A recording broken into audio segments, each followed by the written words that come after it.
Bonjour. Tout le monde n'est pas assis, hein. Désolé.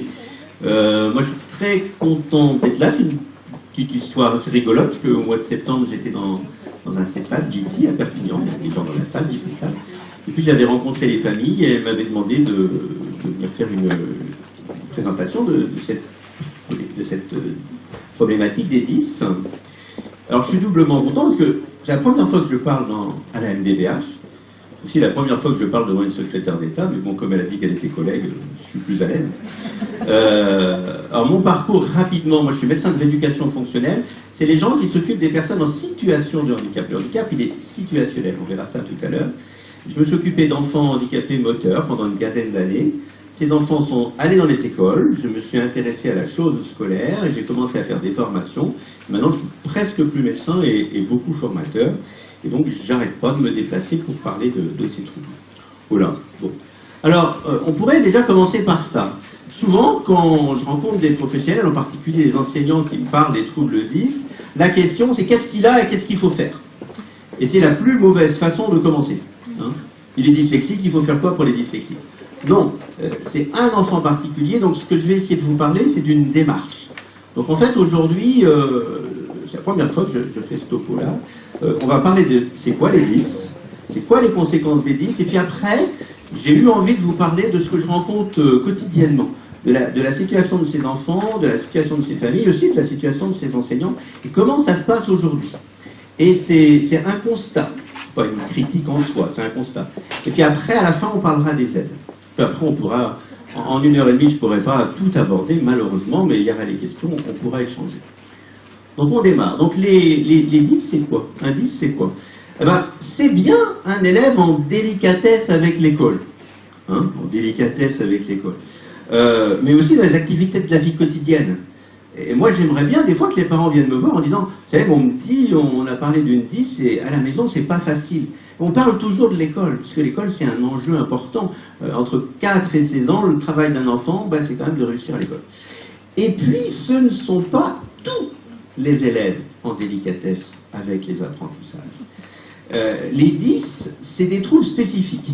Vous avez parlé tout à l'heure du PAP, le plan d'accompagnement personnalisé, qui concerne les enfants en difficulté scolaire, en troubles des apprentissages. Ça, c'est des troubles spécifiques. Alors, ça veut dire quoi, spécifique?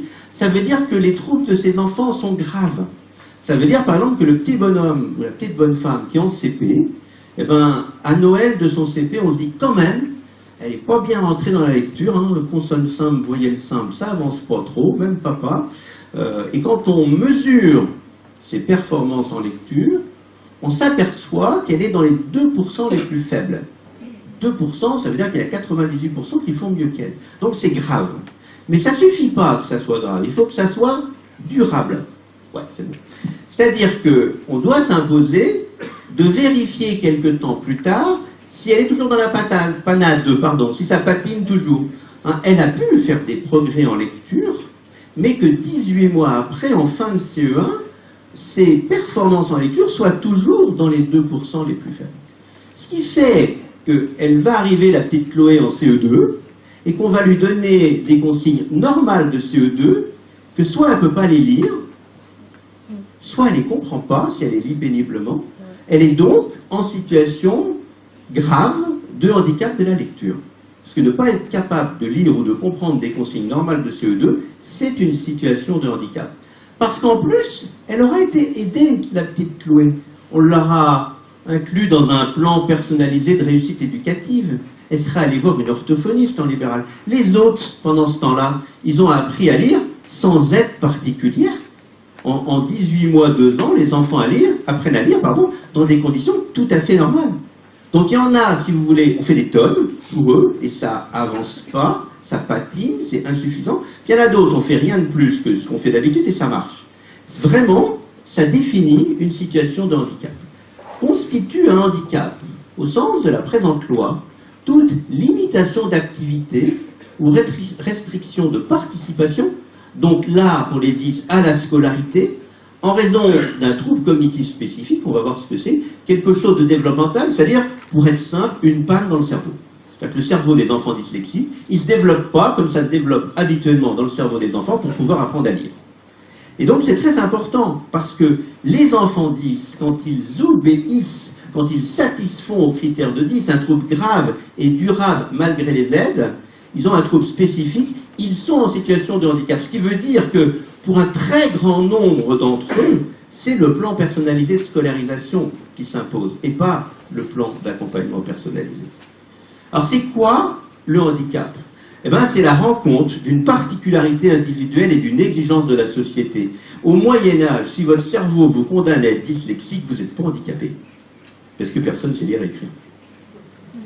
En 2016, si vous êtes dyspraxique, c'est-à-dire si vous avez 3 mains gauches, vous êtes très très maladroit, vous vivez dans un pays chaud, très chaud, vous vivez avec une djellaba ou à poil même, vous mangez avec vos mains, vous avez un pays de tradition orale, vous avez juste à surveiller les dromadaires mais pas à les compter, ben vous n'êtes pas handicapé avec votre dyspraxie. Vous arrivez en France, il y a les chaussures, les lacets, les cravates, les couverts, les couteaux, à écrire, tailler des crayons, gommer, ben vous êtes très handicapé. Pourtant vous êtes la même personne. Donc en fait, le handicap c'est ça. Si vous venez à Poitiers par exemple, c'est ma ville, dans la partie médiévale en fauteuil roulant, avec des rues comme ça, des trottoirs comme ça, hauts comme ça, vous êtes très handicapé. Vous faites 10 bornes, vous allez au futuroscope, vous êtes en fauteuil, vous n'êtes pas handicapé. Vous voyez bien que la réponse de la société ne change pas les gens, mais va influer sur leur situation de handicap. C'est aussi une situation d'inéquité qui demande un plan personnalisé de compensation pour rétablir l'égalité des chances. C'est la loi de 2005. Et le petit papier que vous avez cité, pour aider la MDPH, je le trouve un peu long et un petit peu compliqué, mais les 2 premières pages suffisent. On lit, la MDPH, elle est là pour proposer un plan personnalisé de compensation, avec ou sans diagnostic. Quand vous avez une poussée de sclérose en plaques, quand vous avez une paraplégie, quand vous avez un Parkinson très évolué, quand vous avez une fracture de jambe avec des broches partout, vous êtes handicapé de la déambulation, de manière définitive, de manière temporaire, de manière indéfinie, pour la poussée de sclérose en plaques, et vous avez besoin d'un fauteuil. Ce n'est pas le diagnostic qui dit que vous avez besoin d'un fauteuil, c'est la situation de handicap.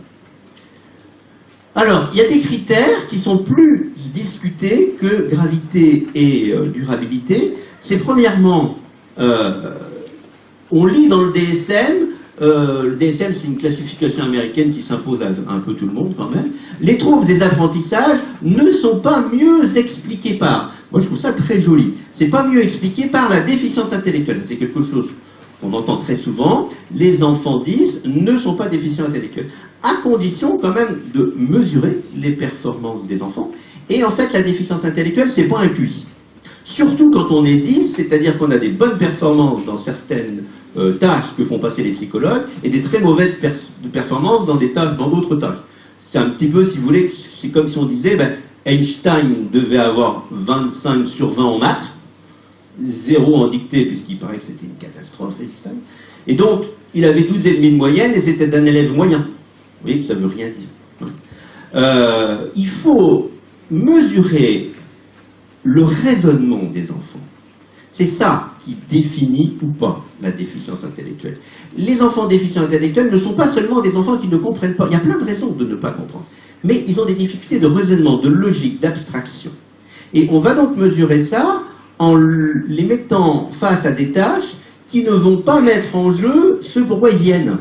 C'est-à-dire que si c'est un enfant qui a un trouble du langage, on ne va pas lui dire quel est le point commun entre un nomade et un sédentaire. Ça va être un peu compliqué pour lui. Lui, on va lui faire des puzzles, des tamgrammes.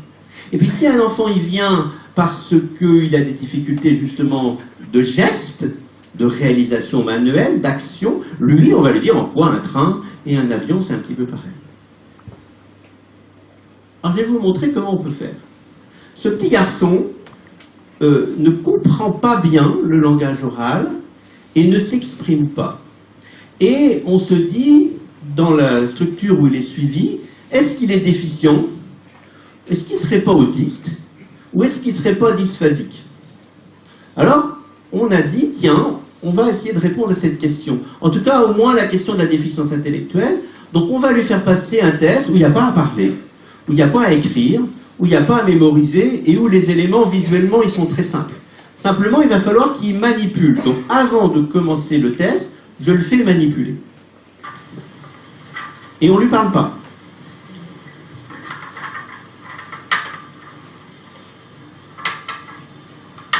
voyez, il sait manipuler. Puis, bien. Et donc là, vous voyez, il faut qu'ils mettent des formes à leur place. Et je vais demander à la psychologue de se tromper intentionnellement. Regardez ce qu'il fait. Il dit non. Tu vois, lui, il est rouge, l'autre, il est bleu, il va pas là, il va là. En gros, il dit, moi je suis le patient, toi tu es la psychologue, mais lequel est le plus débile? Alors après, vous voyez, il veut attraper le rond jaune, elle l'empêche de le faire, parce qu'elle donne beaucoup de renseignements, Élise. Et là, vous voyez, c'est compliqué, il y a le petit rond bleu, le petit carré jaune, il faut aller chercher le petit triangle rouge. Il prend un petit peu de temps à explorer tout ça, mais une fois qu'il l'a, nickel chrome. Donc en quelques minutes, cet enfant, il montre d'abord qu'il a un âge de développement de 10 ans pour 53 et qu'il a 130 de QI non verbal, puisqu'on ne l'a pas fait causer. Puis vous voyez bien que son attitude, son comportement, son interaction, son informativité, sa pragmatique, sa communication non verbale sont sans problème. Il est autant autiste que moi je suis moine, si vous voulez. Hein, d'accord? Donc ces tests, quand ils sont bien choisis, c'est des instruments extrêmement puissants, à condition de les choisir à bon escient. Donc, on a une panne dans les briques élémentaires qui permettent d'entrer et de réussir les apprentissages. C'est-à-dire qu'en fait, ces troubles spécifiques des apprentissages, la cause, elle est précisément identifiée. C'est un trouble cognitif spécifique. Une panne, une atypie développementale dans le cerveau des gens.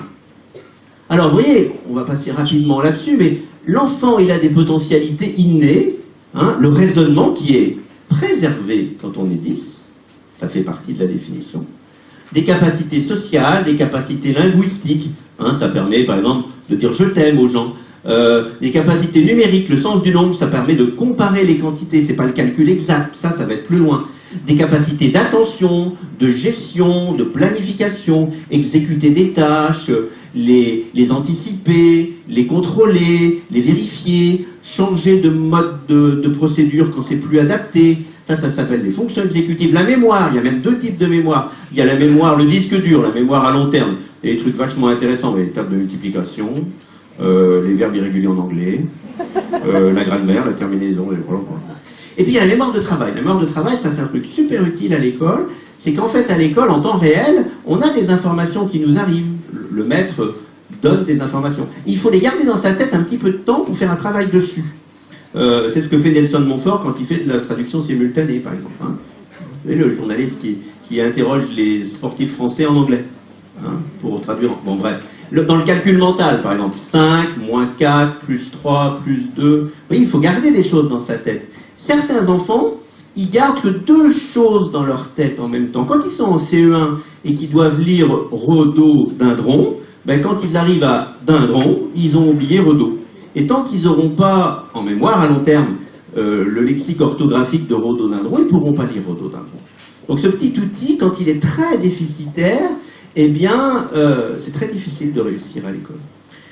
Après, il y a tout ce qui est neurovisuel et tout ce qui est praxis, la programmation des gestes. Ces outils-là, ils doivent relativement bien fonctionner pour pouvoir aborder le langage de l'école. Parce qu'à l'école, on ne dit plus « je t'aime » des fois, on dit « va, je ne te hais point ». Hein? Je connaissais un petit jeune homme, le maître avait dit « biffer la réponse inexacte ». Il était dysphasique. Alors il a fait « ah ». À ce moment-là, son AVS lui a dit « raise ce qui est faux ». Vous voyez, le langage de la maison, le langage de la cour de récréation, c'est pas le même que le langage de l'école où il y a plein d'homophones, il y a plein de notions polysémiques, il y a plein de proverbes, il y a plein d'implicites à l'école. Et pour les enfants, quand on est trop du langage, ça reste parfois difficile. Je me souviens d'un petit jeune homme où l'ergothérapeute, l'endroit où il faisait la rééducation s'était pris, et lui a dit « on va changer de salle ». Alors l'enfant, il a fait ça. Elle a dit « bon, on va changer de pièce ». Alors il a fait ça. Il va « viens avec moi ». Le langage écrit, on n'en a pas entendu parler. Les gestes, dans le graphisme, on mesure la quantité d'écrits qu'il y a à l'école et l'importance de cet écrit. Alors que nous, les adultes, dans la vie de tous les jours, on n'écrit plus. On dicte nos SMS, on envoie nos feuilles d'impôts aux impôts, on remplit plus nos chèques à Auchan ou à Leclerc, j'ai rien contre Casino. Les mathématiques, c'est justement s'approprier le nombre et s'approprier le comptage exact, ça c'est compliqué. Et puis, des compétences transversales, c'est ce qu'on appelle le statut de l'élève, l'autonomie de l'élève, on y reviendra à ça. Alors le langage oral, par exemple, ben, vous voyez, c'est le son, les mots, l'ordre des mots qui va donner le sens, et en plus, c'est bien de s'adapter au contexte et d'avoir un langage qui est adapté à ce qu'attend l'interlocuteur. Ça s'appelle la pragmatique. Mais vous voyez bien que le langage oral, mine de rien, ça met en œuvre plusieurs fonctions différentes dans notre cerveau. Le langage écrit, bah c'est pareil. Il faut reconnaître les sons, reconnaître les lettres et les groupes de lettres. Vous savez, la mémoire de travail, rhododendron. Repérer le radical dans le mot, parce que ça permet d'être meilleur en orthographe, ce qui était un peu mon problème à moi. Moi j'ai moins 46 en orthographe à l'époque, c'était pas terrible. La mémorisation des règles, parce que ça permet d'accéder au sens. L'ours dort, c'est pas la même chose que les ours dorment, par exemple. Donc vous voyez, le langage écrit, ben, c'est pareil, il y a au moins du son, du visuel et de la mémoire de travail. Donc plusieurs outils. Les maths, alors là les maths c'est très très compliqué les maths. Alors il y a d'abord le sens du nombre, c'est la capacité de faire des comparaisons. Les mots qui codent les nombres. Par exemple, en France, on a des mots vachement sympas, c'est 11, 12, 13, 14, 15, 16. Il faut attendre 17 pour que ça soit normal. Ben ouais. L'autre jour, je jouais au dé avec un enfant dyslexique. Moi, je fais 10. Bon. Lui, il fait 11. On s'était déjà mis d'accord qu'avec 3 dés, dépasser 18, c'était compliqué. Et donc, je lui dis combien t'as fait, il compte, il me fait 1, 2, 3, 4, 5, 6, 7, 8, 9, 10, 20. Je lui dis, tu peux l'écrire? Il me fait 8, 9, 10. Il me fait un 1 et un 1, il s'arrête, je lui dis comment il s'appelle celui-là? 20. Et là, sa maman, qui était instite, dit bah oui, les irréguliers de la deuxième dizaine, il ne sait pas. Alors après 69, hein, je vous raconte pas. Moi, je propose à Najat Vallaud-Belkacem qu'en France, on adopte 70. Et tant qu'à faire après, 80 et 90 pour que ça soit régulier. Donc, le langage, quand vous posez une opération 7 et 5, 12, je pose 2, je retiens 1, il y a du langage là-dedans. Il y a beaucoup de visio-spatial. Quand on compte à l'école, on dénombre beaucoup. Ben, des fois, avec les yeux, on se trompe. Il y a des yeux qui sautent. Il y a des yeux qui oublient des petits pions sur la table ou qui en comptent plusieurs. Le résultat, il est toujours faux. On détruit la notion d'invariance du nombre. Il y a poser les opérations. Il vaut mieux que les colonnes soient bien alignées. Hein, il y a lire et écrire les grands nombres. C'est la place du chiffre dans le nombre qui donne sa valeur. C'est compliqué. Il y a la mémoire de travail, on l'a vu tout à l'heure pour le calcul mental, donc la mémoire à long terme pour les fameuses tables de multiplication, et puis les fonctions exécutives, c'est-à-dire l'attention, planifier, exécuter un plan. Par exemple, dans un problème de maths, il vaut mieux avoir un ordre un petit peu logique si on veut arriver au résultat. Peut-être mieux faire dans l'ordre, c'est peut-être plus simple. Donc vous voyez que les maths, ça sollicite en fait tous les outils dans notre cerveau. On a un exemple de ça. C'est que les gens qui sont expatriés à 17-18 ans, qui vont par exemple en Estonie, qui deviennent bilingues en estonien, évidemment, qui rêvent en estonien, quand ils reçoivent leur feuille de leur bancaire, là, quand ils font leur compte, ils sont obligés de compter en français. Ils ne peuvent pas compter dans la langue d'emprunt. Les maths mettent le cerveau en zone rouge. Voilà. Alors, tout ça pour dire que les troubles 10 sont des troubles spécifiques et qu'ils découlent de pannes graves et durables dans les outils qu'on a dans notre cerveau. C'est les 10 causes, ça. C'est les causes des apprentissages, parce que ces troubles, ils vont s'extérioriser vraiment beaucoup en classe, très tôt dans les apprentissages fondamentaux, et ça, c'est les conséquences. La dyslexie, c'est pas un diagnostic. La dyslexie, elle peut être phonologique, ou visuelle, ou de mémoire de travail. C'est ça qu'il faut comprendre. Et puis surtout, c'est que personne n'en est responsable. L'enfant, il est né comme ça, d'ailleurs il va mourir comme ça, avec un cerveau qui n'est pas forcément très compétent pour accéder au langage écrit, ou pour accéder aux habiletés numériques élémentaires, mais il y est pour rien, le petit bonhomme.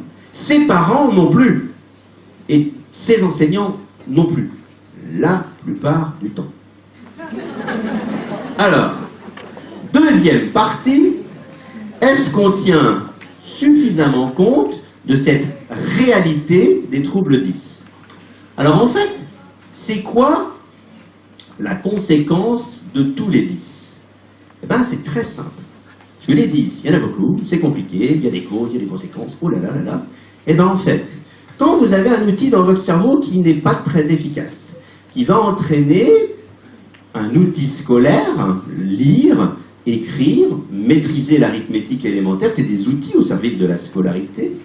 Quand vous êtes dans une tâche scolaire qui va solliciter ces outils, ça ne va pas le faire. Vous êtes en situation de double tâche, on dit. C'est-à-dire qu'en fait, vous avez bien compris que le langage écrit, les mathématiques, ça met en jeu plusieurs outils dans notre cerveau, c'est multitâche. C'est d'autant multitâche que l'enfant est très apprenant et que c'est normal, rien n'est automatisé. Les enfants de cycle 2, c'est pas automatisé, c'est le cycle des apprentissages. Donc, si vous voulez, la double tâche, c'est l'enfant, par exemple, qui va arriver en CE2, et le maître, il va dicter très convenablement, mais une seule fois, un énoncé problème, hein, pour que les enfants y résolvent le problème après. Et cet enfant dit s'il est dysgraphique, par exemple, quelle que soit la cause de la dysgraphie, il va écrire éventuellement lentement. Donc il ne peut pas écrire tout. Donc il ne peut pas se relire, donc copie blanche. Ou alors, il va écrire pas trop lentement, mais tellement mal qu'il ne peut pas se relire. Et donc c'est pareil, si je ne peux pas relire ce que j'ai écrit, et si l'enseignant ne redonne pas l'énoncé, copie blanche. C'est terrible comme situation. Mais encore une fois, dégagez-vous de ces enfants 10 et essayez de réfléchir. Comment vous faisiez, vous, quand vous étiez en CE2 et que vous aviez à écrire un énoncé problème? Si vous n'aviez pas de problème pour écrire, en même temps que l'enseignant, que l'enseignante, le maître, la maîtresse dictaient l'énoncé problème, qu'est-ce que vous faisiez, vous? Alors, il y a des réponses visuelles. La réponse visuelle, c'est ça. Je réfléchissais. Ben oui, en même temps qu'on écrit, on fait des liens avec la leçon, avec les exercices d'application, avec le concept, avec la page dans le manuel, pour ceux qui sont visuels. L'autre, là, ben, si jamais il arrive à écrire à peu près à la bonne vitesse, et si jamais à peu près il arrive à se relire, je vous fiche mon billet que pendant qu'il écrit, il n'a pas le temps de réfléchir. Donc il part 25 mètres derrière les autres. Il part 50 mètres derrière les autres. Et ça, partir 25 mètres derrière ou 50 mètres derrière, c'est exactement la définition du handicap. Hein, dans les courses hippiques. Hein, on part 25 mètres ou 50 mètres derrière, on a un handicap. Donc je vais vous faire écouter quelqu'un qui va vous parler de ça beaucoup mieux que moi.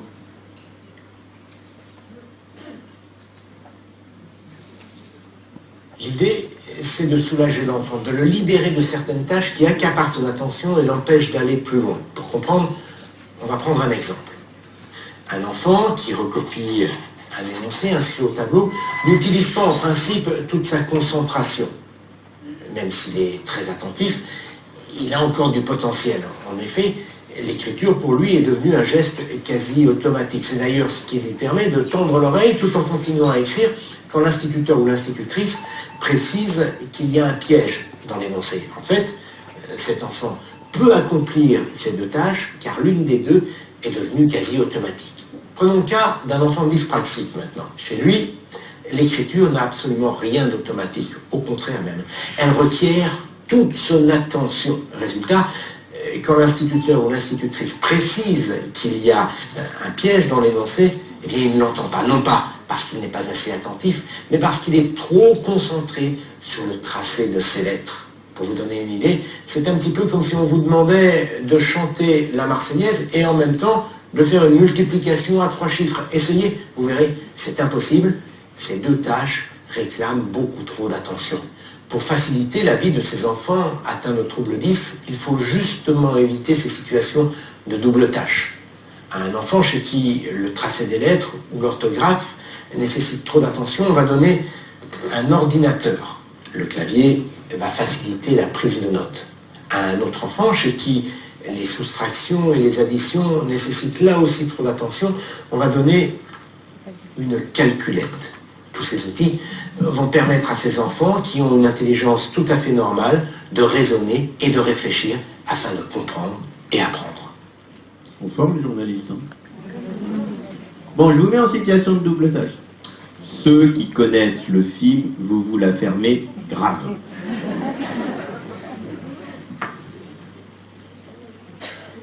Donc, vous allez avoir comme consigne de compter le nombre de passes que vont se faire des jeunes gens qui sont habillés en blanc. Ils ont des t-shirts blancs. Il y a des blancs, il y a des noirs, il y a 2 ballons de basket, il y a plein de jeunes qui bougent, tout le monde se fait des passes. Vous, Perpignan, cet après-midi, vous comptez le nombre de passes que se font les joueurs en blanc. Est-ce que la consigne est comprise? Oui. Est-ce que j'ai besoin de répéter? Bon, alors c'est parti.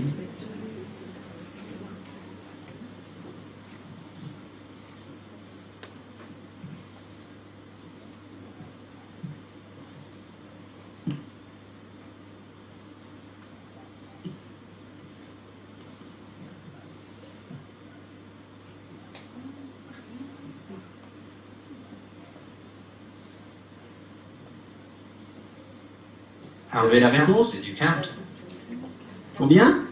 16. Ah bah non, il y avait des 14, il y avait des 17, il y avait qui avaient beaucoup bu avant d'arriver. Bon, allez, Perpignan, écoutez-moi. Vous allez regarder le même film, exactement le même film, mais vous n'avez aucune consigne. Vous ne comptez pas du tout le nombre de passes que se font les gens. Vous regardez ça comme si c'était une bande-annonce de, je sais pas moi, la 7e compagnie est revenue, j'en sais rien. Moi, allez. Donc vous comptez rien, vous regardez. Ah, pardon, on va pas.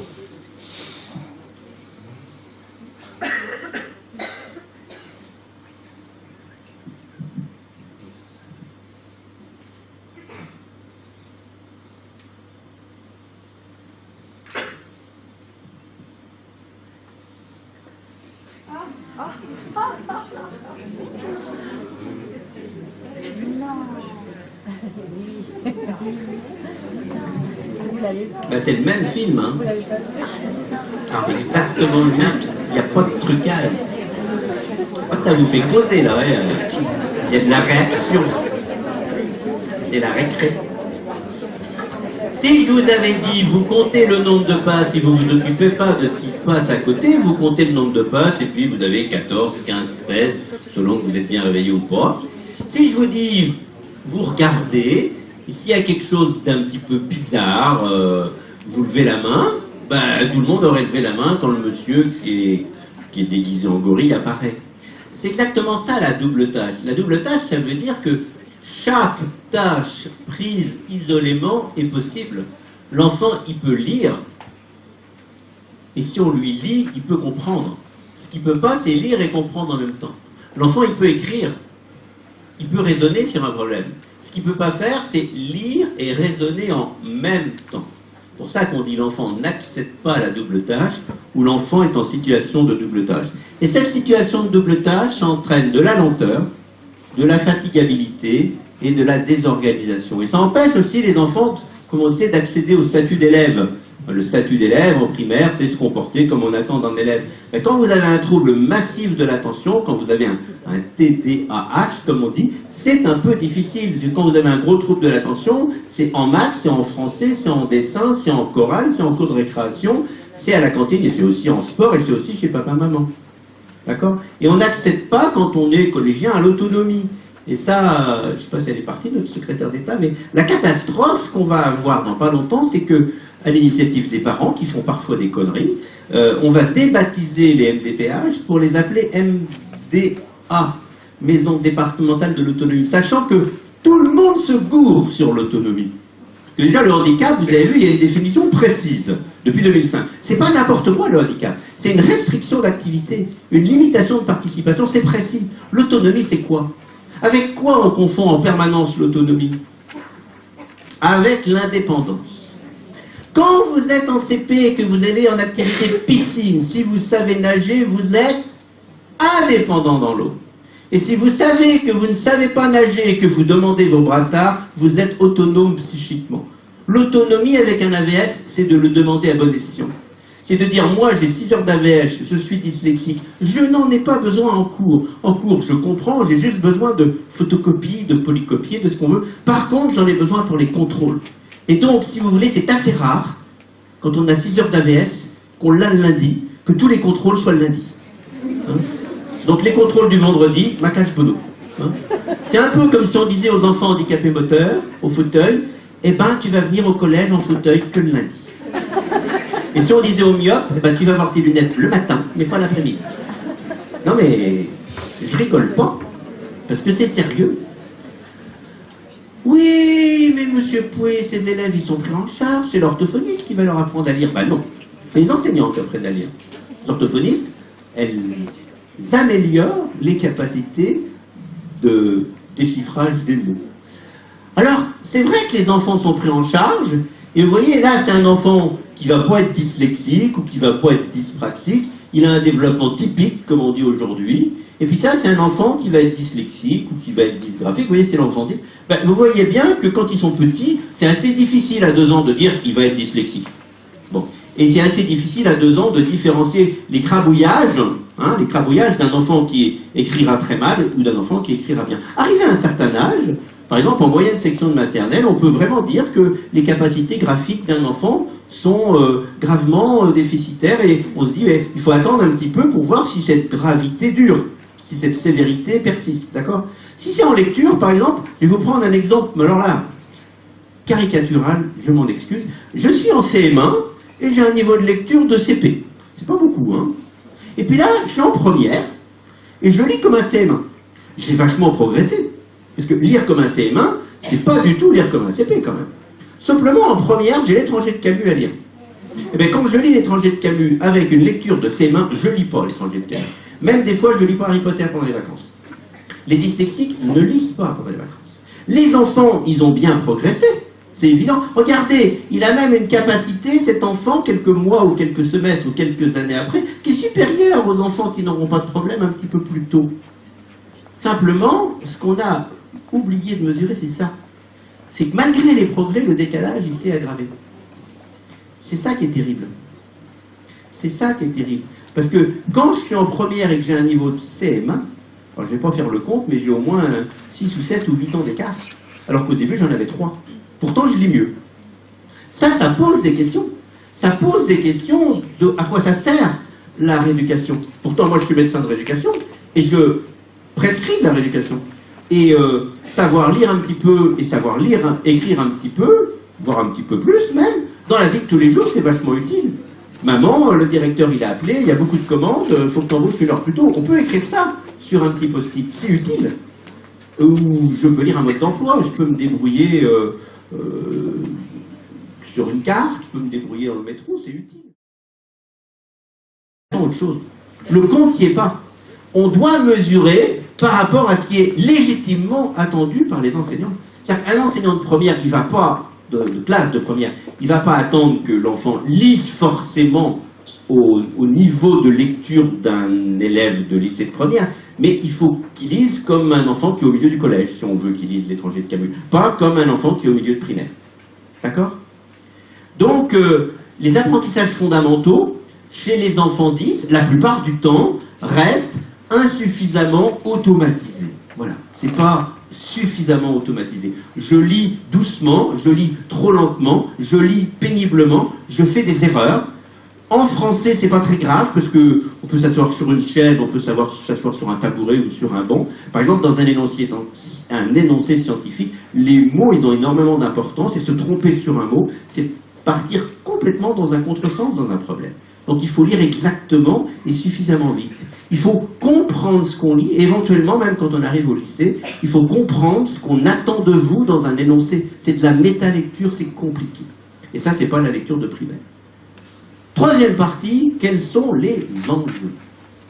Alors, à partir du cours moyen, singulièrement au collège, accéder, satisfaire à l'accroissement considérable des exigences en termes de rythme et en termes de niveau conceptuel est nécessaire. D'accord? Et justement, les apprentissages fondamentaux, si j'ose dire, s'apprennent mais n'apprennent rien. C'est pas des buts en soi. Apprendre à lire pour lire, moi j'ai connu des enfants déficients qui avaient été entraînés au déchiffrage et qui étaient capables de lire de l'italien et de l'espagnol en le francisant. C'est-à-dire qu'ils déchiffrent les mots mais ils comprennent rien. Donc, la lecture, c'est de la lecture qui permet de comprendre et qui permet d'être à l'aise au collège.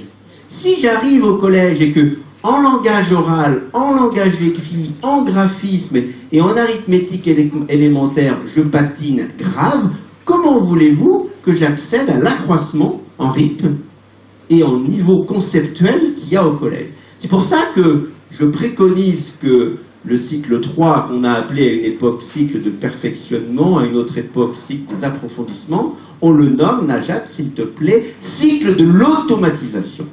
Ça serait juste, parce que c'est exactement ça qu'on attend. Que les enfants, ils arrivent au collège avec des outils scolaires, le langage oral, soutenu, je note les points, le langage écrit, les habiletés numériques élémentaires, le graphisme, qui permet d'avoir une scolarité au collège qui se passe dans de bonnes conditions. Donc c'est très simple la problématique des 10. ou l'outil déficitaire. Alors l'outil déficitaire, c'est la lecture, c'est le calcul mental, c'est l'attention, c'est le visuospatial, c'est les praxis, c'est tout ça, les outils. Il est entraîné en classe. On entraîne le graphisme en classe. Il est rééduqué avec les professionnels, avec l'ergothérapeute, avec le psychomotricien, avec le graphothérapeute. Il est sollicité en classe. C'est pas parce qu'il y a les enfants qui sont dyslexiques qu'on va arrêter de faire lire les enfants en classe. Il faut être raisonnable. Eh bien, soit il est devenu plus ou moins rentable, soit il ne l'est pas. Soit il ne l'est pas. Et toute la question, elle est là. Est-ce que je mesure que l'enfant a un outil rentable ou pas? Qu'est-ce que ça veut dire, par exemple? Ça veut dire que j'arrive en 6e, j'ai une dyslexie, je lis un énoncé de 6e, je ne comprends rien. On me le lit, je comprends tout. Ah ben quand même. Parce que si on me le lit et que je ne comprends toujours pas, moi je ne suis pas sûr que l'enfant il ait une dyslexie. Je m'interrogerai déjà sur éventuellement une déficience intellectuelle. Donc vous voyez bien que la rééducation, c'est pas qu'on va arrêter d'en faire, c'est que la rééducation elle va changer l'objectif. On ne va pas chercher à guérir ses enfants, mais on pourrait peut-être avoir l'idée intelligente que le jeune il soit le moins gêné possible par le 10. C'est-à-dire que si l'enseignant de français s'aperçoit que quand il lit il comprend rien, mais que quand on lui lit il comprend tout, on peut se dire bon ben en attendant que peut-être la lecture elle se normalise plus ou moins, peut-être que pour lui, si on veut, comme il est intelligent, comme il est vif, comme il est scolaire, comme il est motivé, si on veut privilégier sa scolarité, eh ben, il faut lui lire des consignes. Il faut bien que le projet thérapeutique, il n'est pas très difficile à trouver quand même. Hein, donc en fait, est-ce qu'on guérit ou est-ce qu'on permet? Voilà. Avec les 10, est-ce qu'on essaye de les guérir indéfiniment ou est-ce qu'on leur permet de réussir en fonction de leur niveau quand même? Parce que c'est vrai que si on mesure que cet enfant ne réussirait pas sa scolarité en termes, si vous voulez, de voie royale, hein. Et en France, on a un diktat sociétal qui nous laisse à penser qu'on réussit sa vie si on a un bac plus 5. Hein. Il n'y a plus de balayeurs, il y a des techniciens de surface. Vous connaissez tous ces trucs-là. Donc, on vit ça. Hein. C'est une erreur. Il y a un dysphasique, il n'y a pas longtemps, il m'a dit, j'ai compris, un dysphasique, c'est un trouble du langage, il m'a dit, moi, je veux restaurer des meubles anciens, ils ne me parleront pas et je n'aurai pas à leur répondre. Chapeau, le mec, il a tout compris. Non mais c'est vrai. Donc, si, malheureusement, pour certains parents, et ça, il faut savoir l'entendre, si on vous dit, les professionnels et les enseignants, que même s'il n'avait pas de 10, l'école, ça ne ferait pas, avec une 10 en plus, ça risque pas de le faire. C'est dramatique, mais c'est comme ça. Donc, est-ce qu'on guérit? Est-ce qu'on permet? Alors, là, on a changé de police. Je vais essayer. C'est pas polémique. C'est pas forcément si provocateur que ça. C'est ce que je constate depuis 15 ans que je m'occupe de ces enfants. Alors, ce que je constate quand même, c'est que pour un certain nombre, la situation est vraiment bien meilleure. Il y a vraiment des parents, j'ai entendu une maman il n'y a pas longtemps féliciter l'ensemble de l'équipe pédagogique d'un collège sur la pertinence de l'aide qui avait été apportée à son petit de la 3e, de la 6e jusqu'à la 3e. Il disait vraiment chapeau, vous avez été top, ça va bien. D'ailleurs, en arrivant au lycée, tout s'est effondré. Ça a été une horreur, mais au collège, c'était bien. C'est un peu de ça dont on va parler. Alors, le parcours d'un élève 10. Voilà, je me lance. Alors, premièrement, sa naissance, eh ben, très souvent, sans particularité. Des fois, il arrive un petit peu trop tôt, ou des fois, ça s'est passé un peu de manière difficile, la naissance. Globalement, vu plusieurs centaines d'enfants que j'ai vus, des petits prématurés ou des petits réanimés, j'en vois pas tant que ça. Je vois des petits enfants, bon, qui naissent comme les autres, quoi, hein, sont conçus comme les autres aussi, dans la joie, dans la bonne humeur. Alors, sa famille, en général, elle va bien, la famille, elle est souvent normale, banale, typique, il y a des gens banaux, hein, ils font ce qu'ils peuvent, comme la plupart des familles, hein. J'ai passé beaucoup de temps à expliquer à mes enfants que le métier de parent, c'est le métier le plus dur du monde, donc ils pouvaient peut-être un petit peu, hein, quand même. Elle est souvent inquiète, quand même, cette famille, et puis souvent, elle est éprouvée par des réponses incohérentes. Voilà. Elle est éprouvée par des réponses incohérentes. C'est-à-dire qu'on leur dit jamais la même chose. Ce qui est un peu embêtant, si vous voulez. Et puis, il y a quand même des antécédents familiaux très fréquents. Il y a quand même quelque chose de génétique là-dedans. Bon. Alors après, qu'est-ce qu'on constate dans les premières années, dans les premiers mois? Ben, c'est très variable. Alors, éventuellement, on pourrait voir un enfant qui pose pas son regard. Quand il était petit, la maman dit, il regardait rien. Et puis moi, à 5 ans, je m'aperçois que quand je lui donne des images, il ne reconnaît pas les images, par exemple. Voyez. Ou alors, un bébé qui ne paraît pas comprendre le langage oral. Et puis à 4 ans, ben, il est dysphasique. Donc il y avait quand même des trucs, hein, mais il faut y faire attention. Alors il peut être maladroit, ça c'est vrai, et puis il peut être agité ou trop calme. Mais bon, on aurait peut-être pu voir des choses. Alors les réponses obtenues par ces familles, bah, elles sont aussi très variables. Alors là, c'est rien, hein, ça va passer, hein, c'est de votre faute, hein, vous le couvez trop, surtout si c'est une maman puis un petit garçon, hein, parce que les petits garçons, les mamans, elles les couvrent trop, hein, il y a un truc là. Bon. Vous en faites trop, hein, vous en faites pas assez, vous faites pas ce qu'il faut, vous le faites mal. Mais je rigole, mais c'est dramatique. Vous êtes de mauvais parents ou de mauvais éducateurs. Ça, c'est les enfants qui ont un enfant TDAH, les hyperactifs. Ils perdent leurs copains. Les grands-parents disent, tu sais pas t'en occuper. Pourtant, ils en ont 4, il y en a 3 qui vont bien, mais ils sont accusés d'être des mauvais parents sur 1. C'est bizarre. Bon. Alors, à l'école, il y a un ressenti, il y a des constats contrastés. Tout va bien, rien ne va. Tous les enfants sont différents, vous savez. Vous le couvez trop.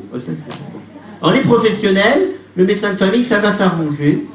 Le pédiatre, la PMI, il faut attendre. Ce qui est normal, il y a une hétérochronie des performances des enfants. C'est normal d'attendre un peu. Quand ils ne parlent pas à 5 ans, ça ne s'appelle pas un retard, ça s'appelle un trouble. Les structures, vous le couvez trop. La place du père aussi. Les pères sont à... Combien il y a de pères dans l'assistance? Levez la main, les mecs. Eh ben, il y en a quand même. Vous voyez, autant de réponses que d'interlocuteurs. Autant de réponses que d'interlocuteurs. Qu'est-ce qu'on devrait voir en maternelle? Mais le langage oral. Aucun enfant dysphasique ne devrait quitter la grande section de maternelle sans un diagnostic et des préconisations validées par les enseignants. Aucun enfant de grande section. Aucun enfant 10 ne devrait quitter le CM2 sans diagnostic et préconisations validées par les enseignants. 3/4 des enfants que je vois, ils sont en collège. Je vous rappelle, moi je suis fils de garagiste, donc je peux vous dire qu'il y a du retard à l'allumage. Les habiletés manuelles, l'aisance corporelle, ça se voit quand même. Le comportement, les interactions avec les copains, l'envie, la disponibilité, la vivacité, l'hétérogénéité. Ces enfants 10, ils ne sont pas en échec partout. Ils sont en difficulté en langage écrit, mais ils sont bons en maths. Ils sont capables de faire le matin ce qu'ils ne font pas l'après-midi. Ils sont capables de faire en début de semaine ce qu'ils ne font pas en fin de semaine. Ils sont capables de lire correctement 136 et puis une minute après, d'écrire correctement 136 et une minute après d'écrire 136 parce qu'ils sont fatigués. À l'école primaire, les mêmes choses, mais en plus, quand même, à l'école primaire, le langage écrit quand même, les habiletés numériques, les gestes précis, appris, maintes fois répétés, la réalisation manuelle de l'écriture, mais tailler les crayons, gommer, tout ça. Tout le monde fait des éventails quand on commence à gommer, mais au bout d'un certain temps, ça s'arrête, hein, on sait faire. La mémorisation, on peut le voir en primaire, la mémorisation. L'organisation. Au collège, on découvre que ça va pas. Ou alors on a des infos plus ou moins fiables, mais on remet tout en question. Une infirmière scolaire de, je ne dis pas la ville, par respect. Écoutez, nous, Monsieur Pouet, on a, par rapport aux 10 au collège, on a mis un truc en place. Et quand ils arrivent, le premier trimestre, on arrête tout pour voir. Je vous raconte pas le gamin qui réussit grâce à ses aides et qui a l'habitude de ses aides. On arrête tout pour voir. Enlevez-lui son fauteuil et ses lunettes aussi. Hein. Alors, à la fac, au lycée, on découvre, on remet tout en question. Mais ça, je le vois, je vous l'ai dit tout à l'heure. Le collège, nickel, et au lycée, il n'y a plus rien qui va. Et la mère qui en déprime, et l'enfant qui redouble. Bon, bref. À la MDPH, au rectorat, on redemande souvent des bilans pour être bien sûr, hein, alors que ça fonctionne. Les bilans n'ont pas lieu à être renouvelés. Si le diagnostic est fiable et si l'évolution des enfants est conforme à ce diagnostic, c'est une erreur profonde. Les bilans, passer un bilan psychologique, c'est une épreuve pour un enfant. Et c'est pas anodin. Donc il n'y a pas à redemander. Moi j'ai des enfants que je suis qui ont 15 ans, ils ont une WIPSI qui date de quand ils avaient 5 ans et demi, et je dis que la WIPSI, elle me suffit. Et puis en plus les parents, ils n'ont pas d'argent pour payer un bilan. Et c'est comme ça. Alors que ça fonctionne, oui. C'est aussi une des dernières nouveautés à la MDPH de Poitiers, ça je peux le dire. On a demandé à une petite fille qu'elle arrête son AVS alors qu'elle a 16 de moyenne en français, 15 en histoire, elle a une dyspraxie visuospatiale, elle veut être prof de français ou prof d'histoire. Ça n'avait pas du tout été discuté par les profs, ça n'avait pas été discuté à l'équipe de civique scolarisation, ça ne figurait pas dans le PPS, mais la MDPH a décidé d'arrêter son AVS. Donc j'ai accompagné cette maman à la CDA. Un fer à cheval, 25 personnes, je perds mes moyens. Tribunal, quand même, c'est vrai, je le dis. Donc la maman arrivée, nous sommes arrivés. Bonjour madame machin, bonjour monsieur machin. Madame machin dit monsieur machin, c'est pas monsieur machin, c'est le docteur Pouet. Et il y en avait quand même 2 ou 3 qui me connaissaient, donc la maman a expliqué son truc. Et moi j'ai dit, c'est une très bonne idée d'essayer d'arrêter la MDPH, c'est une très bonne idée, mais elle est toujours en situation de handicap. Elle a besoin de son auxiliaire de vie scolaire. Voilà. Parce qu'en fait, il y a cette...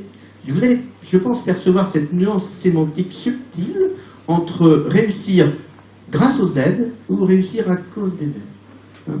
L'enfant qui n'apprend rien, l'enfant qui met bazar, l'enfant qu'on ne peut pas gérer dans une classe, il va garder son AVS. Et l'enfant qui réussit grâce à son AVS, on va essayer de l'enlever.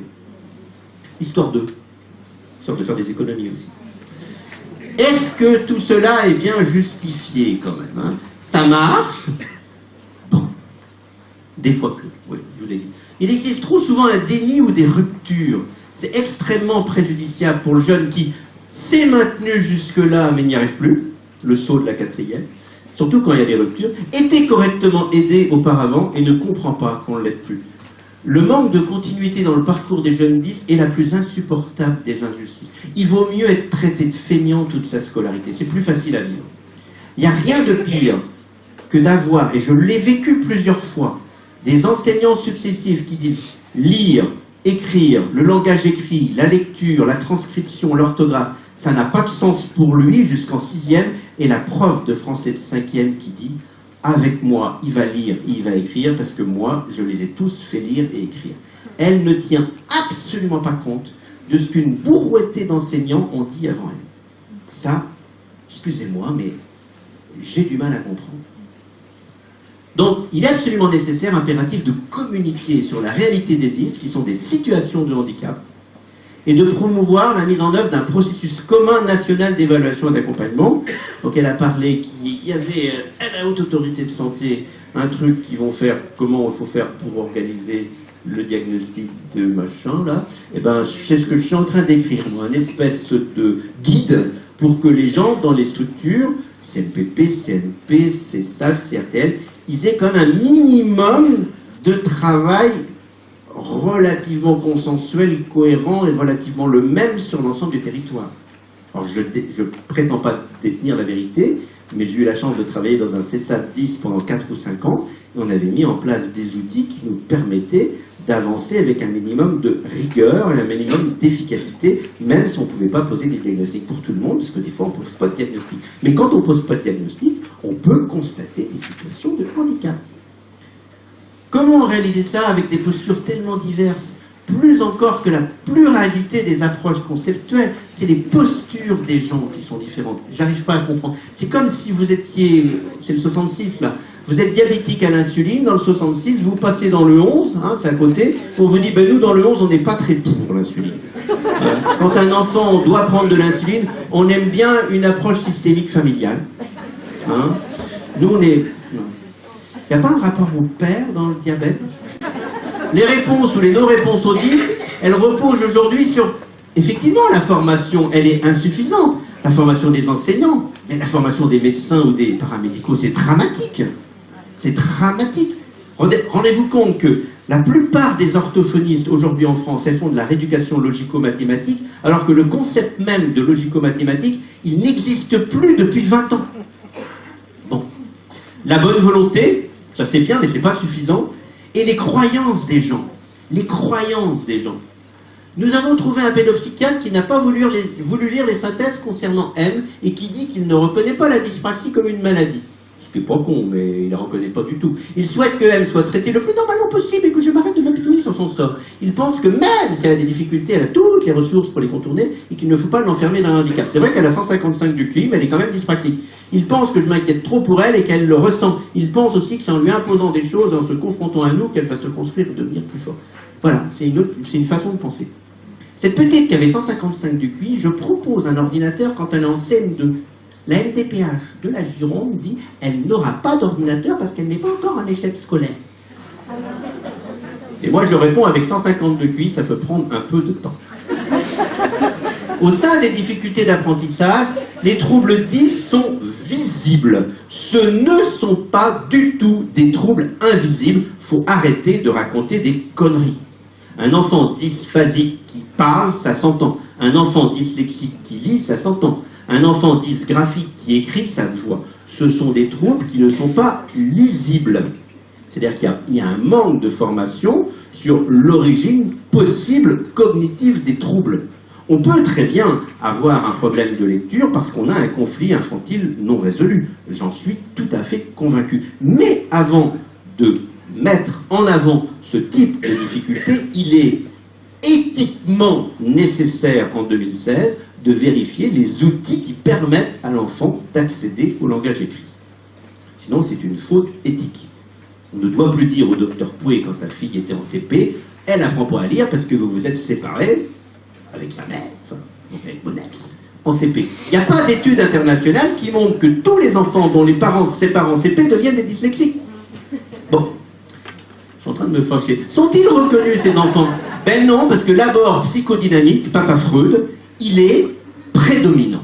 Et je travaille dans des structures où il y a des jeunes de 30 ans qui ont une lecture qui est purement psychodynamique. Entendons-nous bien, passer du tout psychologique au tout neurologique, ça serait une connerie épouvantable. Parce que c'est d'autres enfants qu'on laisserait sur le bord du chemin.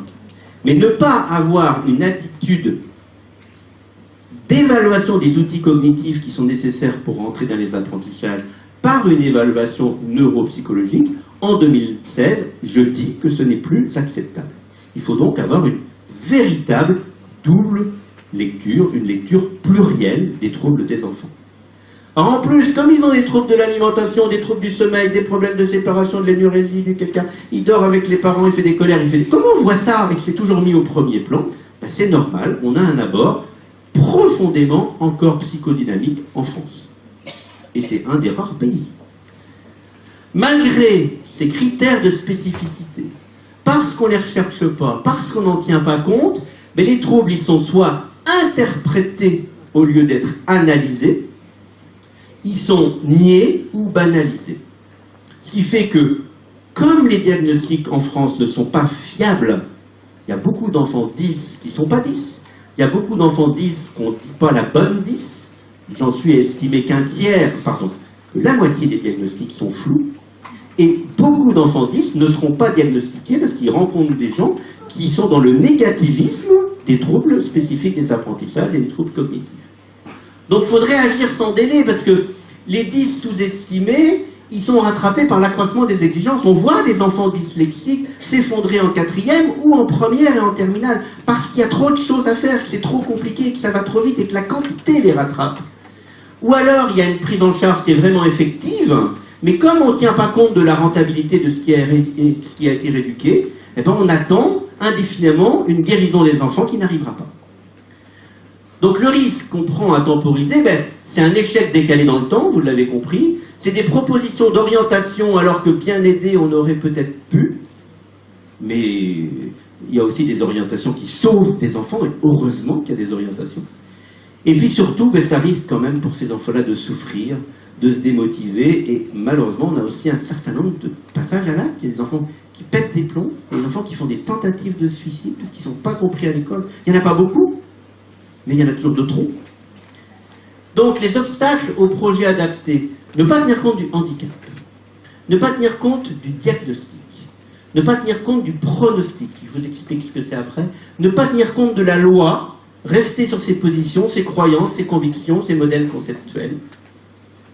Pronostic, ça veut dire connaître d'avance. En médecine, c'est se projeter à long terme, de façon raisonnée, en fonction d'éléments tangibles. Voilà. Le pronostic, c'est un pari raisonné à partir d'éléments tangibles. Ça veut dire quoi? Ça veut dire qu'on est obligé aujourd'hui, avec des enfants petits, de se dire, pourtant avec ces enfants petits, est-ce qu'il peut accéder à la voie royale? Est-ce qu'il va avoir un bac, plutôt S, et puis un bac plus 5? Parce que c'est un diktat sociétal. Moi, je suis complètement pour qu'on réhabilite les filières en alternance, les travaux manuels. Il n'y a pas de problème.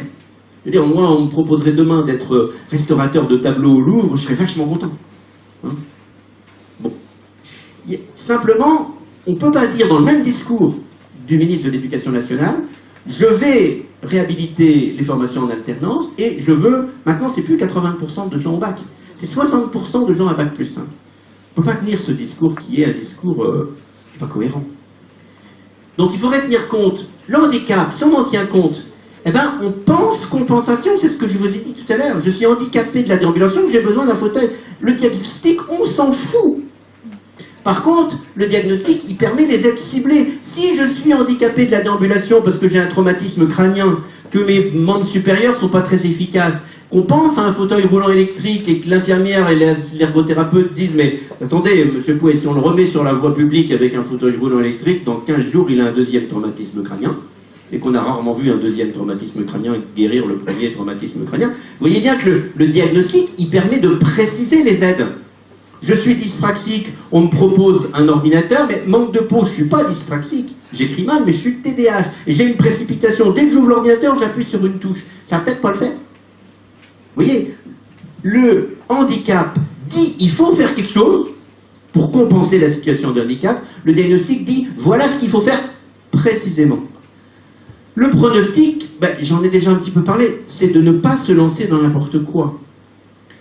Il faut aider très tôt, de manière très pertinente, ceux qui peuvent réussir, mais vraiment ceux qui ne peuvent pas réussir une scolarité, parce que peut-être bien qu'ils ne sont pas 10, et peut-être qu'ils sont déficients intellectuels. C'est un mot très difficile à dire, déficience intellectuelle, mais c'est une réalité. Peut-être qu'au niveau des parents, il ne faut pas s'acharner pendant des années à ce qu'il accède à un niveau qu'il ne peut pas atteindre. Parce que ça peut être de la maltraitance familiale. D'ailleurs, en général, je vais vous dire, hein, moi les parents, vers 10, 11, 12 ans, vers la 5e en fait, ils me disent, bon, écoutez, nous ce qu'on veut c'est qu'ils soient heureux. Pourquoi ne pas y penser plus tôt?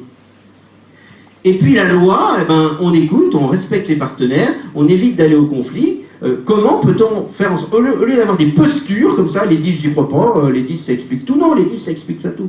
On discute ensemble. J'avais été à l'origine d'un colloque au mois de novembre à Tours.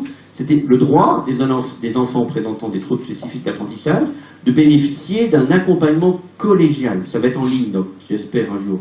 Ils m'ont promis que ça sera en ligne. Et on a passé la journée à dire comment on peut travailler ensemble.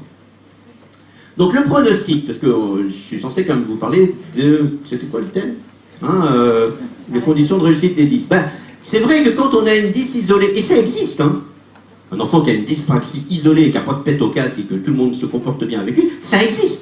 Il faut arrêter de dire ils sont tous multi-10 et ils ont énormément de problèmes. C'est un peu vrai dans les structures. Moi je suis extrêmement étonné. En fait, les enfants comme ça, là, qui ont un bon pronostic, ils sont dans les écoles avec des PAP, et ils ne viennent plus voir les structures spécialisées. Et nous, justement, on voit les enfants avec une 10, avec 2 10, avec une petite déficience intellectuelle, avec un contexte familial qui ne tient pas la route, et malgré notre compétence, malgré nos spécialités, malgré qu'on soit des centres experts, on ne va pas changer beaucoup la donne. Et ceux pour lesquels on pourrait beaucoup changer la donne, on ne les voit plus. Et là, il y a une vraie responsabilité de la MDPH. Il y a une vraie compréhension. Ça ne veut pas dire que ces enfants-là, il ne faut pas qu'ils soient aidés, c'est pas ce que je veux dire, mais peut-être pas aidés par une structure experte. Et peut-être qu'une structure experte, justement, ça doit être en appui des équipes pédagogiques pour les enfants pour lesquels on pourrait être les plus utiles. C'est une question que je me pose actuellement. Donc une 10 isolée, un diagnostic précoce, une prise en charge rapide, ça veut dire pas de retard à l'allumage, un raisonnement préservé, ça c'est vrai. Je veux dire, ça veut rien dire ce que je veux dire, mais quand on a une dyslexie, si on a 120 QI, si on a 80 QI, le résultat ne va pas être le même. Et c'est injuste, mais c'est comme ça. Des points forts, d'une motivation scolaire, ça veut dire aussi ne pas avoir subi une démotivation scolaire, on peut le dire comme ça, un contexte étayant, et puis une continuité de l'accompagnement. Alors surtout ça, qu'on ne dise pas, bon, allez, avec moi tu vas écrire. J'ai réussi à tous les faire écrire. Bah, lui il a un trouble de l'écriture. Alors, ça peut se discuter, plusieurs causes de 10. Hein. Un enfant qui a une dyspraxie visuospatiale, il a une dysgraphie dyspraxique, il a une dyscalculie spatiale, il a une dyslexie visuelle, il a une dysorthographie lexicale, il n'est pas multidys, il est dyspraxique. Et il a des conséquences dans les apprentissages qui sont liées à cette dyspraxie. Un multidys, c'est quelqu'un qui a une dyspraxie, un trouble du geste, et une dysphasie, un trouble du langage. En fait, en médecine, on pourrait dire, l'ensemble des signes présentés par l'enfant ne peut pas être expliqué par un trouble. Donc il y en a forcément 2. Voilà. Un diagnostic tardif, une prise en charge retardée, un niveau intellectuel normal faible, pas de point fort. Hein, j'arrête pas de dire aux psychologues. Quand toutes les notes sont vers 3, 4, 5, c'est pas bon. Et puis il y a, pour les psychologues, 9 assimilitudes. Il a de bonnes capacités de raisonnement verbal. Non! Non, c'est ce qu'il y a de moins pourri. Non mais je suis désolé de dire ça. Au bac, quand vous avez la mention bien, vous avez quoi comme note? 14. Donc ça ne peut pas constituer un point d'appui d'avoir une bonne note qui se situe dans le normal faible quand tout le reste est très faible. Ça ne va pas être suffisant pour compenser le problème. Des 10 à conséquences transversales, il y en a un paquet. Les troubles de la compréhension du langage, les troubles de l'attention, les troubles de l'exécution des actions, les fonctions exécutives, les troubles de la mémoire de travail, les troubles de la mémoire à long terme. Quand un enfant il a une panne à tous les temps et à tous les modes de la mémoire, il ne peut pas réussir sa scolarité, c'est pas possible.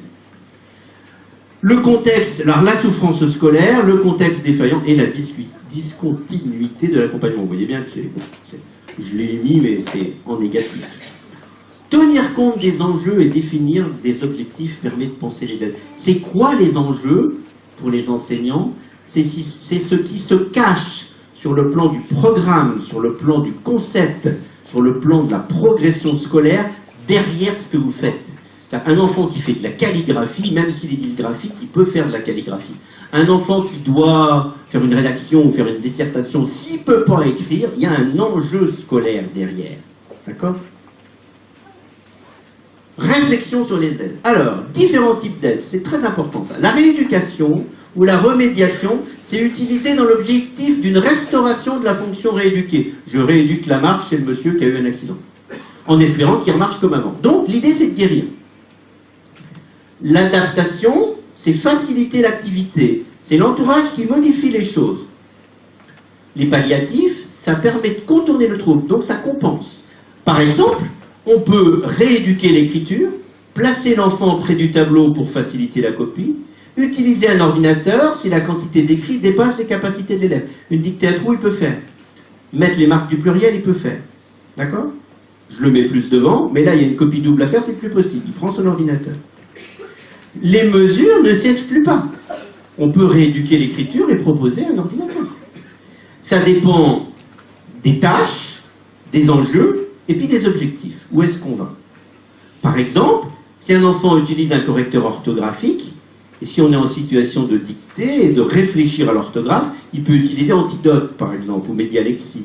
Mais s'il est chez lui et qu'il doit faire une rédaction, il va utiliser un correcteur qui s'appelle Prolexis, qui va corriger les fautes au fur et à mesure où l'enfant les fait, si j'ose dire. Il écrit les petits enfants, il ne met pas le S à petit, ben le logiciel s'en charge. Là, ce qu'on vise sur le plan pédagogique, c'est qu'il en écrive le plus possible, que ça soit le plus intéressant possible et qu'il y ait le moins de fautes possible. C'est un choix pédagogique. Donc les aides, il y avait peut-être quelque chose de l'ordre du handicap, des apprentissages scolaires et de l'inclusion. Alors l'inclusion dans le sens des mesures inclusives, parce que l'inclusion c'est pareil, je commence à avoir un petit peu de mal avec les inclusions dans les classes ordinaires. Par exemple, on va en Ulysse, parce qu'on dit qu'on ne peut pas suivre en classe ordinaire, mais on arrive en Ulysse et on est inclus dans tous les cours. Je ne vois pas pourquoi dans ce cas-là on ne va pas en 6e ordinaire. Et il y a même eu une petite note des inspecteurs très haut placés à l'éducation nationale, vous voyez le haut du mammouth, où ils ont dit que les enseignants spécialisés, les enseignants d'Ulysse, les enseignants de SECPA ne faisaient pas leur travail, parce que les enfants ne suivaient pas le programme et n'accédaient pas au socle commun des compétences. Ben, je pense que s'ils suivent le programme et s'ils accèdent au socle commun des compétences, je ne vois pas pourquoi ils sont en Ulysse ou en SECPA. Donc je me demande si ces gens-là ne devraient pas de temps en temps aller dans les classes. Alors après, le handicap, c'est une constatation. Je veux dire, on ne va pas demander aux enseignants de poser des diagnostics.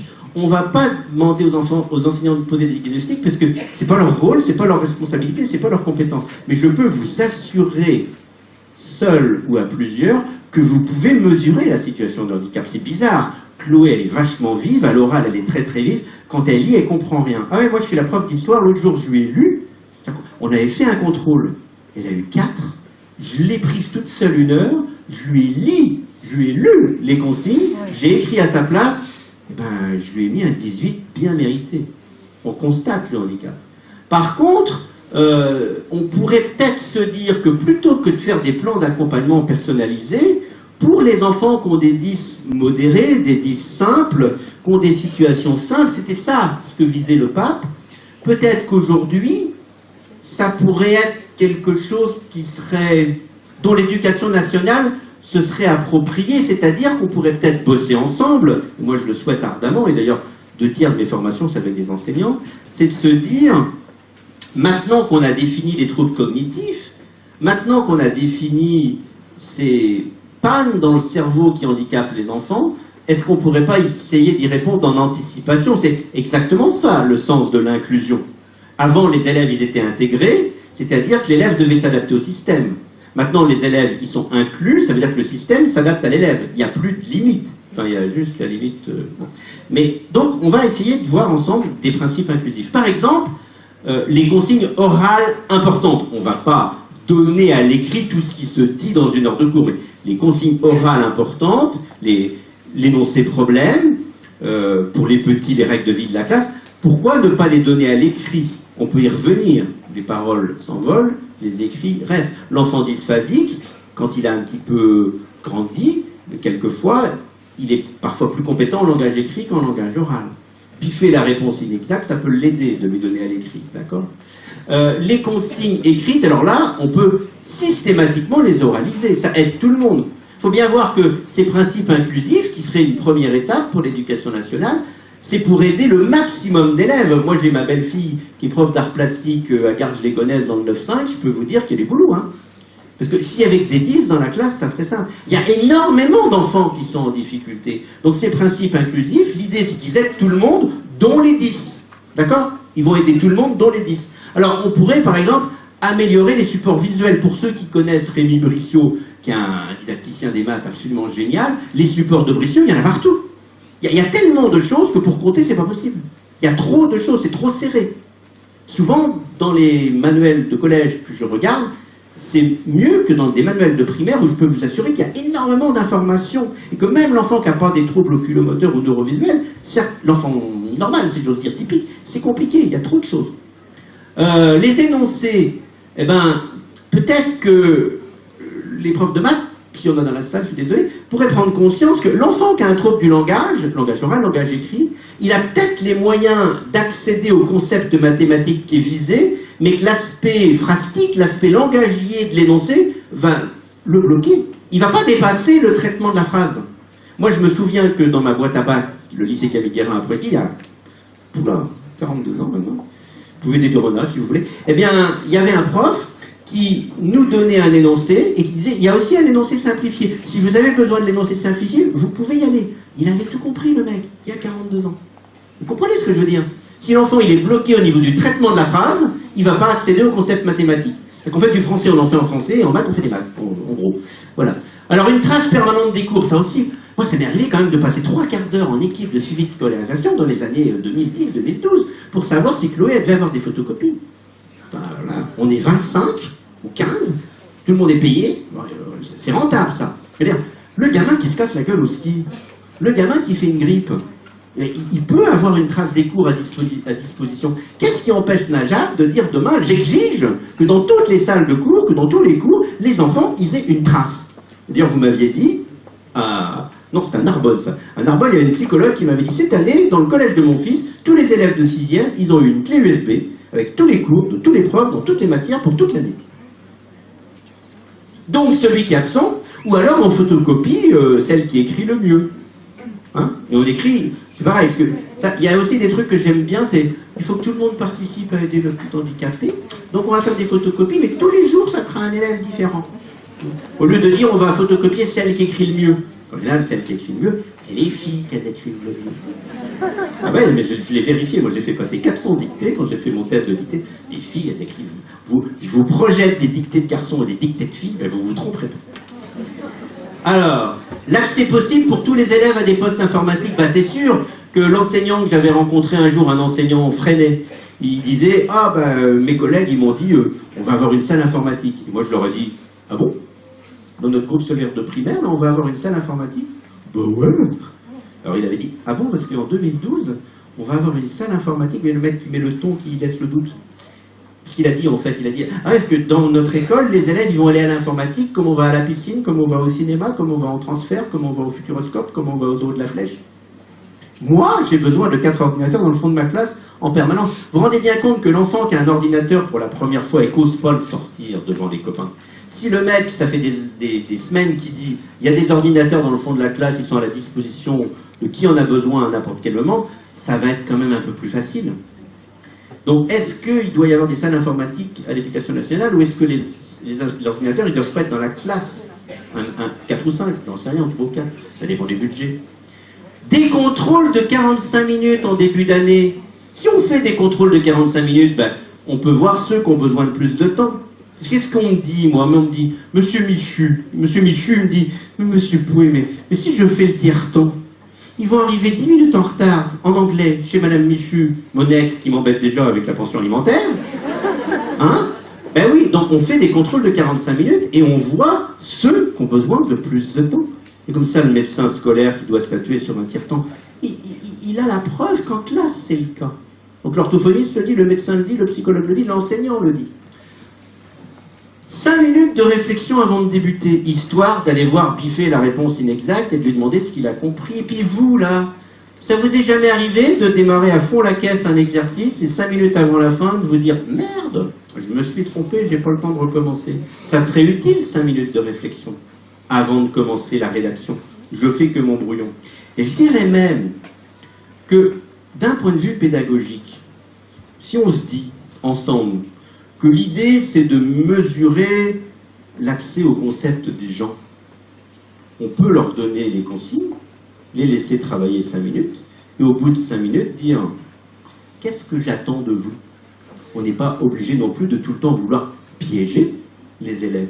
En fait, je crois qu'implicitement, sans trop le savoir, on continue de faire ce qu'on a toujours fait, c'est-à-dire de faire cours pour les 10% des élèves les meilleurs.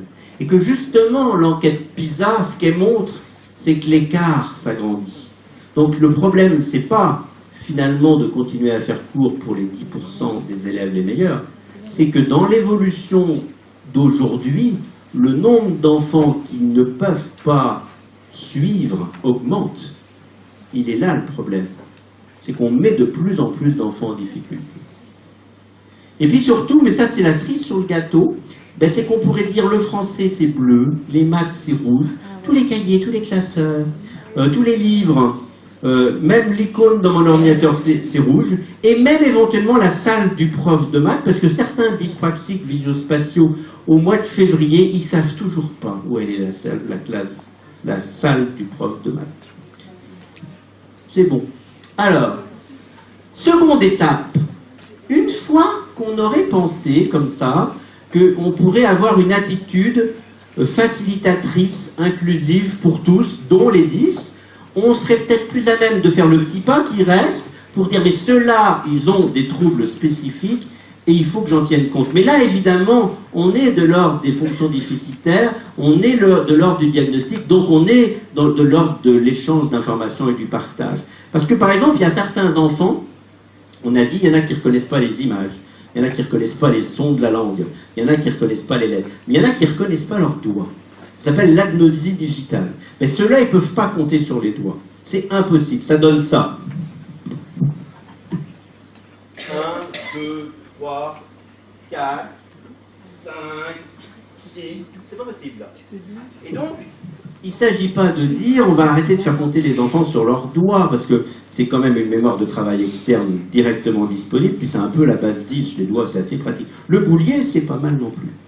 Donc, ce partage d'informations liées à des troubles très particuliers qu'on ne peut pas inventer et qu'on ne peut pas même deviner, si on a l'information, ben on accepte que cet enfant-là, effectivement, ne compte pas sur ses doigts. Comme on va accepter que cet enfant-là ne lise pas s'il ne comprend rien quand il lit, que cet enfant-là, par exemple, ne restitue pas en CE1 ou en CE2 sa liste de mots en écrivant, parce qu'il est dyspraxique, alors qu'à l'épellation, il est super bon. Donc on va le faire épeler ces mots, ou on va le faire faire avec des étiquettes, ou des lettres magnétiques, ou avec l'ordinateur. Parce qu'en fait, la maman de l'enfant dyspraxique, ça fait un moment qu'elle sait qu'il apprend ces mots en épelant et qu'il les connaît par cœur, M-A-I-S-O-N, E-C-O-L-E, CO2NARD ou CONARD, je sais pas, moi, mais c'est rare ça à l'école. Mais vous voyez, le maître, il va dire t'as pas appris ta leçon. C'est faux. Il a appris ces mots, mais s'il doit restituer son savoir des mots appris en écrivant, c'est illisible. Vous voyez là, ça c'est des informations spécifiques, médicales, précises, qu'on doit partager avec l'enseignant, et ça ne peut pas s'appliquer à la foultitude des enfants. C'est pour des enfants qui ont des troubles spécifiques. Donc, les mesures inclusives, là, elles seraient pour tous les enfants, pour mettre le moins d'enfants possible en difficulté, dont les 10, et puis les 10, il faudrait une étape de plus. Et puis surtout, il faudrait promouvoir et organiser l'échange et le partage d'informations utiles. Je me suis rendu compte dans le service où j'étais 5 ans le médecin à Angoulême, donc un service CESAP spécialisé 10, qu'on avait des contacts extrêmement fréquents avec les enseignants, l'ergothérapeute y allait hebdomadairement, et on avançait parce qu'on réfléchissait, on se posait des questions ensemble. Certains ne nous ouvraient pas la porte, c'est vrai, mais on y arrivait. Je me souviens, au moment où je suis parti, j'avais rappelé une maîtresse en disant « Bonjour Madame Machin, Madame Béchu, c'est le docteur Coué, je vous appelle pour Chloé. Ah, c'est vous qui allez venir nous aider pour Chloé. On était tellement contents de bosser avec vous pour Tom. Vous savez ce que Claire nous a appris pour Tom, moi je l'utilise pour tous les enfants maintenant en classe. Ah, c'est vous qui allez revenir, c'est super. » Je me souviens, elle avait dit quand on était parti pour Tom, c'est bien, c'est ça quand même. Mais c'est vrai qu'on était les mains dans le cambouis ensemble. C'est une préoccupation d'actualité. La France compte aujourd'hui près de 10 millions de personnes handicapées et l'Europe 80 millions. Pour vivre dans les meilleures conditions possibles, ces personnes ont besoin d'être accompagnées. Par des proches et en premier lieu par leur famille, il y a plus de 8 millions de proches aidants aujourd'hui en France, et par des professionnels. On en dénombre 1,7 million dans le secteur du social et du médico-social, sans compter les professionnels de santé. Tous ces acteurs cohabitent mais ne se parlent pas toujours entre eux. Prenons par exemple l'accompagnement d'un enfant handicapé à l'école. Il fera intervenir les parents bien sûr, mais aussi l'enseignant, le directeur d'établissement, l'auxiliaire de vie scolaire, le CESAD, l'enseignant référent de la MDPH. Savoir coopérer et se coordonner, c'est tout l'enjeu aujourd'hui de l'accompagnement des personnes handicapées et des personnes fragiles. Voilà, ça c'est l'association d'associations, c'est leur projet pour 2020. Je les ai rencontrés complètement par hasard et je leur ai dit, ben, c'est ce sur quoi je suis en train de travailler. Est-ce qu'on peut travailler ensemble? J'ai envoyé un mail il y a un mois, j'ai pas de réponse, j'ai des doutes. Parce que moi je peux pas écrire un truc tout seul en disant c'est comme ça qu'il faut faire, que ça ne fait pas. Donc on aurait besoin de travailler ça. Alors, toute famille, tout enseignant, tout élève, la MDPH devrait bénéficier d'un écrit qui nomme, qui explicite, qui rend compte, qui fait du lien, qui soit utile, donc lisible. Je pense au compte-rendu des orthoptistes. Je pense aux psychologues qui écrivent « Mémoire de travail défaillante ». Il faut dire, quand cet enfant reçoit des informations à la queue leu-leu, quand il y en a beaucoup, il sature, il faut donc lui envoyer par petits paquets. Non mais, un écrit dans un jargon est inutile et qui permet de se projeter dans l'avenir. La rétention d'informations est les plus acceptable. Moi, je vois des parents qui me disent « il a passé un bilan, mais on n'a pas le bilan ». À quoi ça sert? Les dossiers MDPH, ils sont insuffisants. Je veux dire par là que les gens ne se méprennent pas. Les dossiers de la MDPH, il y a un manque d'informations qui est épouvantable. Or, ils vont statuer sur les aides. J'ai eu, quand j'ai travaillé dans le Cher, des informations qui m'étaient transmises pour la MDPH. J'en ai pleuré. Soit de la petite quantité d'informations, soit d'une quantité d'informations énorme, dont personne n'avait fait la synthèse. Il faut dire que des fois c'était difficile, parce qu'ils ont parfois la malchance à la MDPH d'avoir des comptes rendus qui se contredisent. Bon. Les enseignants, ils n'ont pas d'informations, et pourtant ils doivent renseigner des papes. Parce que normalement, c'est les enseignants qu'il faut. Or, c'est pas possible. C'est pas possible. C'est quand même un petit peu compliqué, c'est un petit peu précis. C'est pas d'une complexité extrême, les situations de 10. Mais il faut quand même un petit peu connaître. Et puis même quand les infos sont là, eh ben en 2016, on constate toujours des refus. C'est ça qui est quand même terrible. Et moi, je suis envahi. Alors arrêtez les parents de m'envoyer des mails, je ne peux plus m'en sortir là. Tout le monde me demande un avis, mais je vais vous donner un exemple. MDPH de Poitiers, c'est des cadors aussi. Je peux le dire, je suis de là-bas, donc puis là je suis à Perpignan, ils ne m'entendent pas. Le gamin, il est en maths sup. Il doit passer des examens à la fin de l'année, il va rentrer en maths P. Il est diagnostiqué dyspraxique depuis la 4e, et on redemande un bilan complet. Il écrit, mais c'est impossible. Il est obligé d'écrire quand même en maths, ce qui fait quand même beaucoup en maths sup. Hein. Mais il fait des efforts. Mais quand même, on le voit, j'ai des scans de ce qu'il faisait en terminale, j'arrive pas à lire.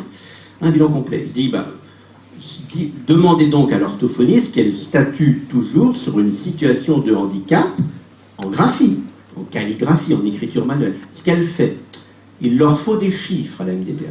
Bon. Et après, ils disent, mais on n'a pas de bilan orthophonique. Mais il n'a jamais passé de bilan orthophonique, il n'a jamais vu d'orthophoniste, et l'orthophoniste, elle n'a rien à voir là-dedans, à mon avis. Tous les bilans sont là. En indice de compréhension verbale, ce jeune homme, il a 19, 19, 19. Et il a un QI de 150. Eh bien, on a besoin de bilan pour savoir si c'est toujours nécessaire.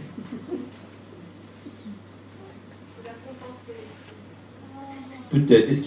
Est-ce qu'il est autonome ou indépendant? Est-ce qu'il nage? Est-ce qu'il nage pas? Bon, bref. Les réponses aux 10, elles sont personnes dépendantes. C'est ça le drame. J'affirme ça. Hein. Selon le département, on est pour ou contre l'insuline dans le diabète. Donc en fait, c'est un petit diapositif que j'avais projeté au colloque de Tours, l'école, les professionnels du soin, la famille. On a besoin de travailler ensemble. Travailler ensemble, c'est de la synergie, c'est même de la transcendance. Travailler, apprendre à travailler ensemble, on risque rien. Chacun a sa place, chacun a son expertise, chacun apprend de l'autre. Voilà. En conclusion, et vous êtes sauvés, et je suis à 1h24, c'est bon, un élève 10 ne peut pas mettre en œuvre son intelligence pourtant préservée car il est piégé par un outil défaillant. Ça, c'est ma définition des 10. L'objectif, c'est qu'il entre dans les apprentissages, s'il le peut, de réussir sa scolarité à hauteur de ses capacités. L'élève doit donc disposer d'emblée d'outils efficaces pour compenser les siens défaillants. Il ne faut pas attendre qu'il soit en échec scolaire. Et ça marche. La raquette. Florian ne voit pas les lignes, donc il ne peut pas écrire sur les lignes. Vous voyez que plus on avance, plus la ligne arrive à se recouper. Donc là, entre le E et le L, on voit plus la différence. Donc on va faire l'ordinateur, parce que là, c'est quasi impossible d'écriture pour Florian. Le féminin. Alors regardez-le taper en temps réel à 7 ans et demi, 8 ans à l'ordinateur. Entier. Oui, il tape. Il voit qu'il se trompe, il revient en arrière. Ça va comme maîtrise du clavier, quoi. Alors quand on me dit l'ordinateur, vous savez, le docteur Pouet, c'est au collège, hein, puis en 3e. Moi, je peux vous dire que les enfants handicapés moteurs dont je m'occupe, on fait le diagnostic de dyspraxie visuospatiale parce qu'ils sont handicapés moteurs. Hein. En fin de moyenne section de maternelle, on les entraîne à l'ordinateur en grande section de maternelle. Ils écrivent tous plus vite que les copains en CP. Après, évidemment, ils sont rattrapés. Est-ce que c'est la fin là? Oui, alors, si vous voulez des informations, c'est pas la peine de prendre l'adresse. Mon nom est très rare, P-O-U-H-E-T, ça veut dire petite colline dans le Poitou. Donc, vous tapez Pouet et vous tombez forcément...